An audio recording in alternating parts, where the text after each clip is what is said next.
Hello there. Good morning, good afternoon, or good evening, whenever it is that you are watching this video. So this is the second video in our video series for Chapter 8, which is Transport Systems. And in this subtopic and video, we will be talking about the lymphatic system and its role in transport. So this lymphatic system is the same thing you learned about when you were in school.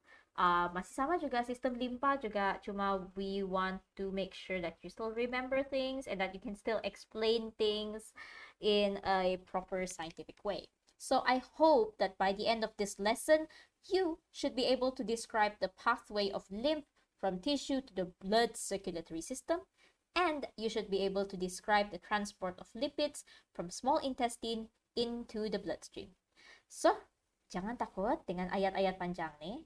Mari kita belajar. Alright, so the lymphatic system. Lymphatic system, I always consider it like the longkang of the body. You know, it's the drainage system where we pass the extra interstitial fluid. And in essence, that is kind of one of the jobs of lymphatic system, but it's not its only job. Okay, sistem limpa ada banyak fungsi. 3 fungsi utama dia, its 3 principal functions are: Number 1, what I said before, to collect and return interstitial fluid, including plasma protein, to the blood and thus help maintain fluid balance. Fungsi pertama, sistem limpa, adalah untuk kumpul dan mengembalikan interstitial fluid, cecair yang ada di sekeliling tisu-tisu kita, termasuk plasma protein, dan apa-apa yang terlarut dalam interstitial fluid itu, dan kembalikannya ke dalam darah untuk menjaga keseimbangan cecair dalam badan. Direct translate. I hope it made sense. But I'm gonna continue with point number 2.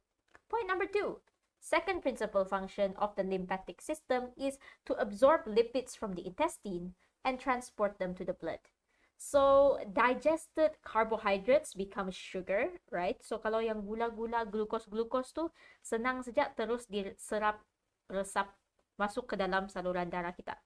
But lipids, fats, are a little bit more difficult to go straight into the blood. So, digested fats, which are lipids, they need to go through the lymphatic system before our lymphatic system slowly brings them, transports them into the blood. Dia tidak dapat direct terus masuk dalam saluran darah di usus kecil kita. Dia perlu melalui lymphatic system untuk lemak-lemak. And its third function is to defend the body against diseases.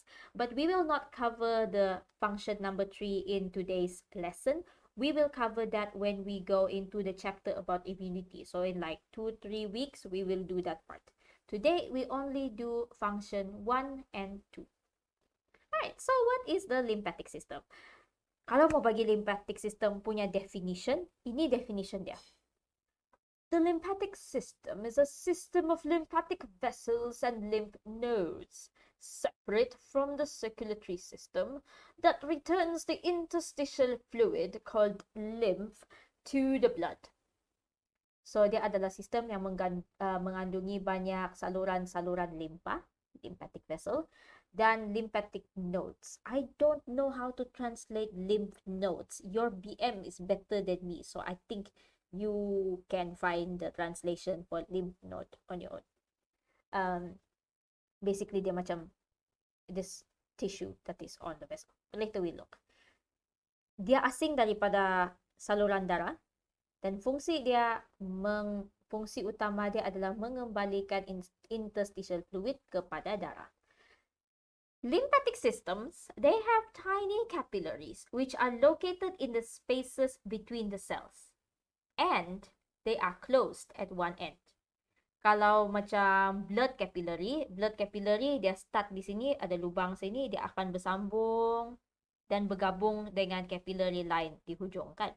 Tapi untuk lymphatic capillary, dia memang start di sini, sampai one point dia akan tutup, berhenti begitu saja. As we can see in this diagram over here, This is what lymphatic capillaries will look like. Dia akan sisip-sisip di antara sel-sel dan bila sampai satu point, dia berhenti begitu saja. Macam jalan mati. Okay, so this is what lymphatic capillaries look like. Inside the lymphatic capillaries, you may find a lot of interstitial fluid. And then dia akan gabung-gabung dengan capillary lain, akan ada saluran yang pergi kepada saluran yang lebih besar. Di dalam lymphatic capillary pula kamu boleh jumpa lymphocyte, sejenis white blood cell. Okay, so the lymphatic system will consist of lymph, which is the fluid, the liquid inside the vessel, the lymphatic vessel, saluran limpa, the lymphatic organs. Lymphatic organs, we have 3. The first is the tonsil. Ada di dalam kerongkong kamu, tonsil. Yang selalu sakit kerongkong, kena jangkitan, adalah tonsil. The thymus, which is somewhere here, if I'm not mistaken, the thymus. The spleen, which is an organ somewhere there near your pancreas. You also have the lymphatic tissues, which make up the lymph nodes. So let us take a good look at these lymph nodes. So this is what a lymph node looks like. The function of these lymph nodes that are located along the lymph vessels is to filter the lymph, and it contains phagocytic cells such as lymphocytes and macrophages. So kalau kamu tengok satu gumpalan tisu ini adalah dipanggil sebagai lymph node. Akan ada lymphatic vessel yang masuk dan lymphatic vessel yang keluar. Lymphatic vessel yang masuk kita boleh gelar dia sebagai efferent lymphatic vessels. Kalau dia keluar boleh digelar sebagai efferent lymphatic vessels. Okay, so function of lymph node, filter and contain white blood cells. The lymph, cecair yang ada di dalam lymphatic system ni adalah lutsinal. It is a colorless fluid, tidak berwarna. And in the lymphatic system, in the lymphatic vessels, there are valves. Okay, banyak injap-injap to ensure one-way flow of lymph. Supaya dia memang one way, dia masuk sini, keluar sana, sini, keluar sana. Tidak masuk balik dalam tisu. Where lymph comes from, mana asalnya cecair ini, dia berasal daripada darah. Okay, as the blood flows through the capillaries and goes around the tissue, hydrostatic pressure of the blood in the capillaries will push some of the fluid part of the blood out of the capillary walls into the surrounding tissue. So kalau kamu tengok di sini dalam gambar ni, bila darah melalui saluran darah ni, akan ada air yang terpicit, tertolak keluar daripada capillary. So because of what hydrostatic pressure or water pressure,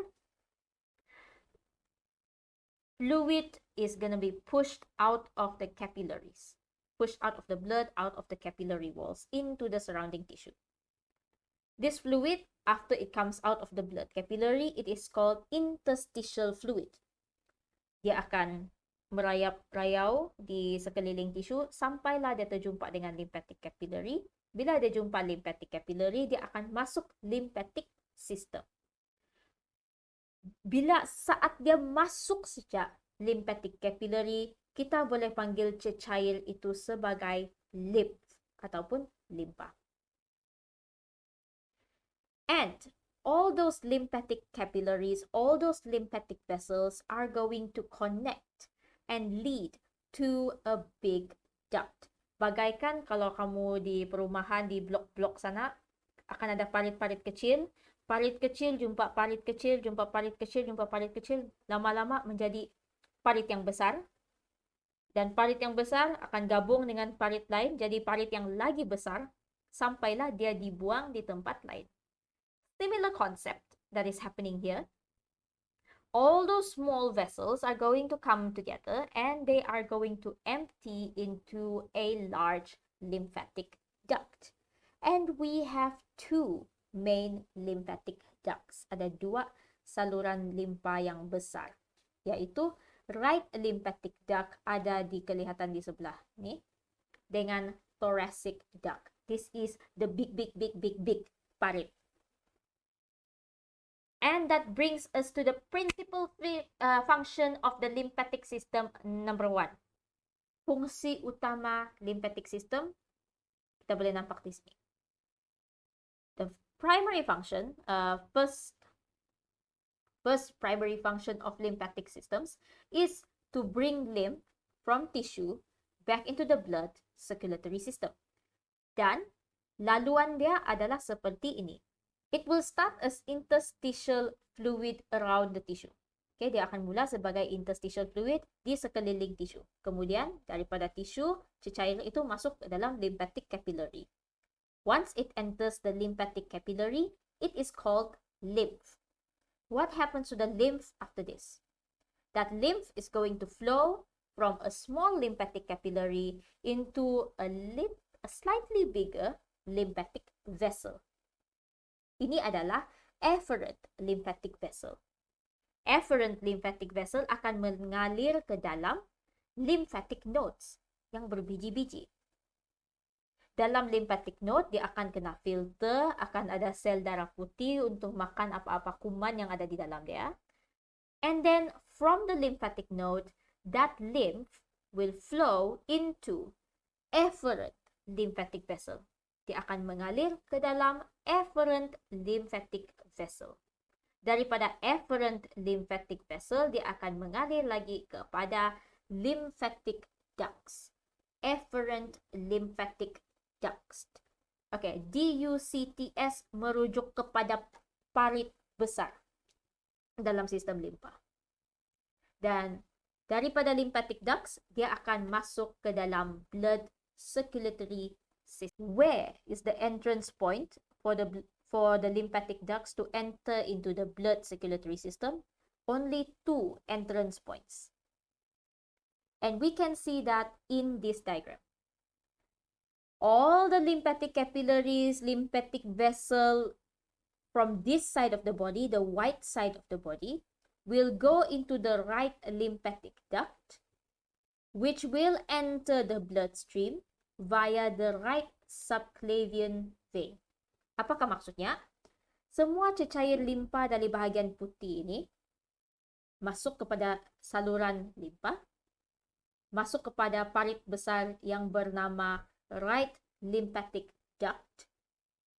Right lymphatic duct ini akan bergabung ataupun menuang isi-isi dia ke dalam saluran darah melalui saluran darah yang bernama right subclavian vein. The blood vessel that this part of the body punya lymph will enter is the right subclavian vein. What about the green part? The green part, all the green part is gonna go into the thoracic duct. Longkang besar yang akan kumpul limpa dalam bahagian hijau adalah thoracic duct. Cecair limpa daripada thoracic duct akan masuk ke dalam saluran darah melalui left subclavian vein. I mean, it makes sense, right? That's the right side of the body. It enters the right subclavian vein. Left side of the body enter the left subclavian vein. That's it. That's it. Itu saja. Just know that dia tidak balance lah. That one is like sikit saja and the other one is like banyak. That's just how the body is. Okay, so that is the principal function of lymphatic system number 1. Itu adalah cara kita explain lymphatic system punya fungsi nomor 1. We're moving on to principal function of lymphatic system number 2. Fungsi kedua sistem limpa kita adalah untuk mengangkat dan memindahkan lipid. It is for the transport of lipids from our small intestines into our bloodstream. So daripada usus kecil ke dalam saluran darah kita. In your small intestine, triglycerides, all the lemak-lemak, is going to be digested into fatty acid and monoglycerides. So these fatty acids and monoglycerides will enter the villi of the small intestine by diffusion. Ingat lagi, ini adalah villi, dia akan masuk by diffusion. And then, this fatty acid and monoglyceride will combine with the protein to form chylomicrons. Dia akan membentuk satu molekul yang bernama chylomicron. And this chylomicron will enter the lymphatic system via lacteals. Apa bendakah LACTEAL lacteal ini? Lacteal adalah lymphatic capillary yang berada khas dalam villi small intestine. Dalam usus kecil, in your small intestines, you will have these villi that help with absorption. Inside these villi, yang warna kuning ini adalah salah satu lymphatic capillary. This special lymphatic capillary disebabkan dia berada di dalam villi usus kecil, kita namakan dia sebagai lacteal. Kenapa nama lacteal ni macam susu? Lymph in lacteal is known as chyle or creamy white because it has a lot of lipids. Kamu bayangkan kalau lemak tu, minyak tu kamu letak dalam icebox. Kamu kasih keluar daripada icebox, dia akan putih-putih. Bila dia pejal sudah. So, like you imagine that kind of color in your lacteals, in your in your lymph, that is in your small intestines, it's gonna be that color of frozen oil. Okay, so mana saya tadi? Okay, tadi saya bilang kalau lymphatic capillary itu ada dalam usus kecil kamu, kita panggil dia sebagai lacteal. Cecair limpa yang berada dalam lacteal digelar sebagai chyle, CHYLE. This chyle, which has many lipid, will be transported in a lymphatic vessel. Daripada lymphatic vessel, dia akan pergi kepada lymphatic node. Daripada lymphatic node, dia akan pergi kepada lymphatic duct. Daripada lymphatic duct, dia akan masuk ke dalam subclavian vein dan masuk ke dalam saluran darah kita. So this is how your lymphatic system is going to transport lipids from your small intestine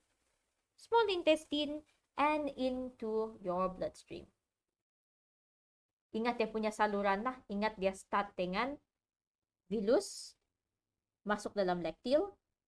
Daripada lacteal masuk vessel masuk node masuk duct masuk subclavian vein. Itu saja. Okay, I hope I was clear enough with my explanations. And here we will have a quick summary of the lymph and the lymphatic system. Tadi kita ada cakap pasal principal functions of lymph, tugas-tugas peranan utama limpa. And then we talk about the pathway of lymph from the tissues into the blood circulatory system. Yes, betul, 2 slide sahaja. Yes, that's all the information I'm giving you. And we talk about the second function of lymph, which is to transport lipids from the small intestine into the bloodstream. And yes, 2 slide saja. Begitu sajalah. No need to think too much. Hafal apa yang perlu hafal, buat latihan yang berkenaan.